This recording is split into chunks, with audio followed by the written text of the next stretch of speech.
I want to return to what so many landholders are screaming about at the moment in the midst of these bushfires, which is the lack of land management, hazard reduction in national parks. If we're going to tackle the status quo, what needs to change and who needs to be taken out of the decision-making process? Because clearly, Green councillors, Green protesters and environmental officials are having far too much say. The New South Wales Minister for Water, Property and Housing, Melinda Pavey, is joining us now from the mid-north coast of New South Wales. Good evening, Minister. And I'm here as the member for Oxley, and I've just left a fundraising event for people affected by the November fires in my electorate. And what they are saying is things have got to change.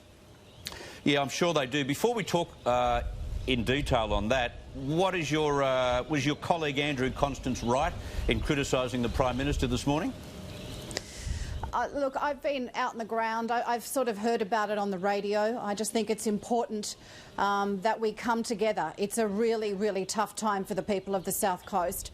To think a dairy farmer's a son and a father of a dairy farm were taken in this blaze. I understand why emotions are running high down there. OK.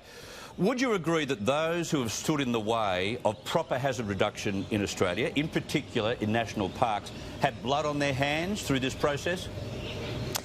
I'm not going to point the blame or the finger at anybody at this time of crisis. All I ask is that we come together as a community, knowing and learning and understanding our history, acknowledging that there is climate change. But even if we were the most perfect nation in the world, there still would be climate issues that are faced throughout the rest of the planet. So we have to mitigate against the damage and against these events. Events that have also been recorded through history. There is no doubt we have had bigger fires, particularly in Western New South Wales in the 1920s, even on the South Coast.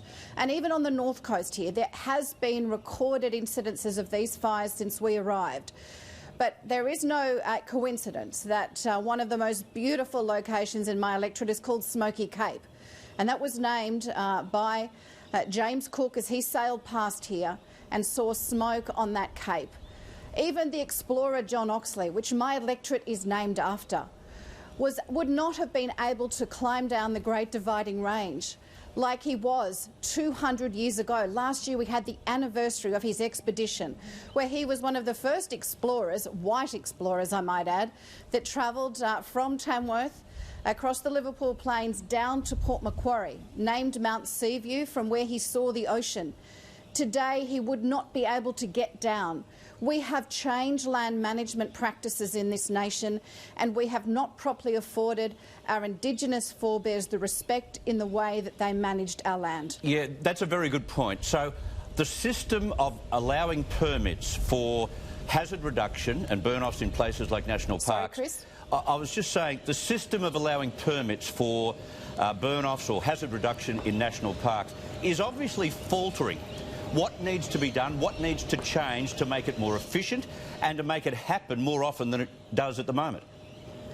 Look, I think we can't deny the fact that this drought, and when we are in a major natural disaster because of this drought, has limited the opportunities to do hazard reduction over the past 3 years in particular. But I do believe we need to have a greater emphasis on mosaic land management, which was an activity that was conducted by our Indigenous forebears. And I do think that we need to be good neighbours in particular. Neighbours to my farmers, to those that produce wealth and put food in our supermarkets. Whether you're a neighbour that is national parks or state forests or crown lands or even a private landowner, we do have to have a responsibility to ensure that we have good green areas around our properties, around our fence lines and around those people that deserve and need to be safe. We will never stop bushfires in this nation.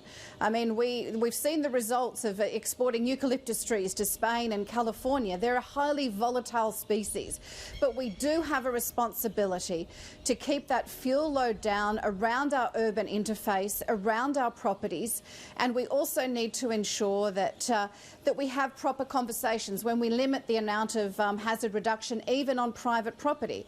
For example, in New South Wales, because of the drought across the state, we limited the period for that hazard reduction to go forward.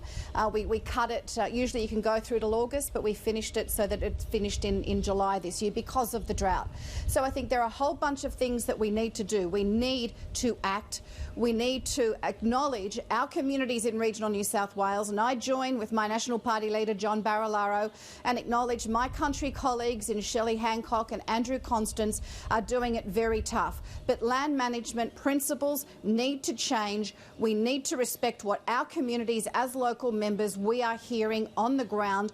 We know we need to go back to the past to have a better future. Yeah, it was interesting. I heard an interview today with the former member for Monaro, Peter Cochrane, and he's a firefighter in the Kosciuszko National Park, and he was saying that what we put together 30 years ago, which was a series of national parks that didn't exist before that, it was primarily put into place by the former Labor Premier Bob Carr, was all well and good, but the process did not include a stringent land management plan which allowed us to get rid of the fuel loads. And he's saying the fuel loads will take 20 years to get rid of at this rate.